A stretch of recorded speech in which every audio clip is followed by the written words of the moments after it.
રાણપુર તાલુકાના ખોખરનેસ ગામે પીજીવીસીએલના દરોડા. બોટાદ જિલ્લાના રાણપુર તાલુકાના ખોખર ગામે વહેલી સવારે પીજીવીસીએલ દ્વારા ચેકિંગ હાથ ધરાતા પીજીવીસીએલના કર્મચારીઓ દ્વારા જબરજસ્તી ઘરની અંદર ઘૂસી જઈને ગેરવર્તણૂક કરતા ખોખરનેસ ગામના લોકો સાથે બોલાચાલી થતા ઉગ્ર માહોલ જોવા મળી આવ્યો હતો અને ખોખરનેસ ગામના રહીશ દ્વારા પીજીવીસીએલના કર્મચારીઓ પાસે તેમનું આઈ કાર્ડ માંગતા આઈ કાર્ડ ન બનતા સામે બોલાચાલી થવા પામી હતી અને ખોખરનેસ ગામના રહીશ હર્ષદભાઈ હીરાભાઈ સાકડિયા લાઈવ ચેકિંગ કરવામાં આવે તેવી રજૂઆત કરતા પીજીવીસીએલના કર્મચારીઓ જબરજસ્તી કરી ઘરમાં ઘૂસી જાય છે અને ઉગ્રતાભર્યું વર્તન કરતા પોતાના સ્વ બચાવ માટે 112 નંબર ઉપર કોલ કરીને પોલીસને સ્થળ પર બોલાવવામાં આવેલ અને સમગ્ર મામલો રાણપુર પોલીસ સ્ટેશનમાં આવતા આગળની પોલીસ તપાસ રાણપુર પોલીસ સ્ટેશનના પીઆઈ S.A. પટેલ દ્વારા ચલાવવામાં આવી રહી છે. અહેવાલ રોહિત આર જતાપરા. આપનો પરિચય? મારું ગામ ખોખરનેસ, તાલુકો રાણપુર, જિલ્લો બોટાદ. ખોખરનેસ સરપંચ ભરતભાઈ નાગરભાઈ સાંકળિયા. આજે આપના ગામમાં વીજ ચેકિંગ આવ્યું હતું, એમાં શું બનાવ બન્યો છે? પોલીસ સ્ટેશન આવ્યો હતો. વીજ ચેકિંગમાં એવું છે સાહેબ, એના ઘરે કોઈ વસ્તુ કંઈ હતી ને, લંગરિયા કોઈ વસ્તુ નહોતી કંઈ, અને ઘરે ગોદડાનું ખોળ અને અંદર પેલામાંથી વાયર કાઢી અંદરથી અને વાયર લાંબો કરીને એવું કહે છે કે તમારે એમ કે કાયદેસર લંગરી તો એવું કંઈ હતું નહીં સાહેબ. અને કોઈ ગેરવર્તન નથી કર્યું, પોતે સ્ત્રી હોવાના હિસાબે આ બધું ગેરવર્તન કોઈ કર્યું નથી. અમારી પાસે વિડીયા થાય છે, બધું કમ્પ્લેટ અભદ્ર અમારે કોઈ કંઈ નથી કર્યું. હું હાજર હતો અને એમની પાસે જીબીવાળા ભાઈ હોય તો બતાવે અમને, બરોબર. અને એમ વિડીયો ઉતારેલા છે ને એમને પણ વિડીયો ઉતારેલા છે. ક્યારે ચેકિંગ કરવા આવ્યા? 6:30 સવાલ.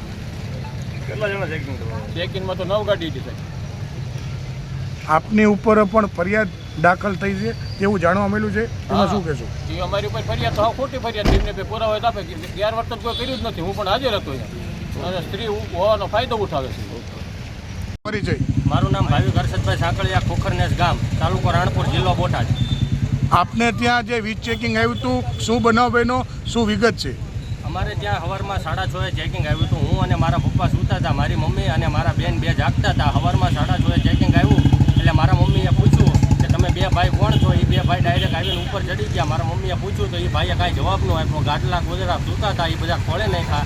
ખાટલા નીચે ડુંગળીનું ફોરેટ હતું તો એ કેરેટમાંથી વાયર કાઢીને ભાઈએ નીચે મેડમ પાસે ઘા કર્યો. એટલે એ મેડમે એવું કીધું કે આ તમે કાયદેસર ગુનામાં છો, તમે આંકડી નાખેલી છે તો તમારે દંડ આવશે. મેડમ દ્વારા એવો આક્ષેપ કરવામાં આવે છે કે લોકોએ રકમ કરી અને એમને અભદ્ર વર્તન કર્યું, એ બારામાં શું કહેવું? ખરેખર મેડમની સામે કોઈએ એવું અભદ્ર વર્તન કરેલ નથી. અમને પણ ખબર છે કે ભારતીય કાયદા અનુસાર કોઈ સ્ત્રી સામે એવું વર્તન ના કરાય. અમે મેડમને ખાલી એટલો આક્ષેપ કરતા હતા, અમે જો પકડાના છીએ ચેકિંગમાં તો અમારી આંકડી બતાવો, થાંભલે અમને વાયર બતાવો તો અમે સ્વીકારીએ છીએ. બાકી અમે એવો કોઈ એમની સામે અભદ્ર વર્તન નથી કરેલ, કોઈ ગાળ નથી બોલેલ કે કાંઈ બોલાચાલી નથી કરેલ. અમે મેડમને રિક્વેસ્ટ કરતા હતા કે તમે ખોટો દંડ શું કામ આપો છો?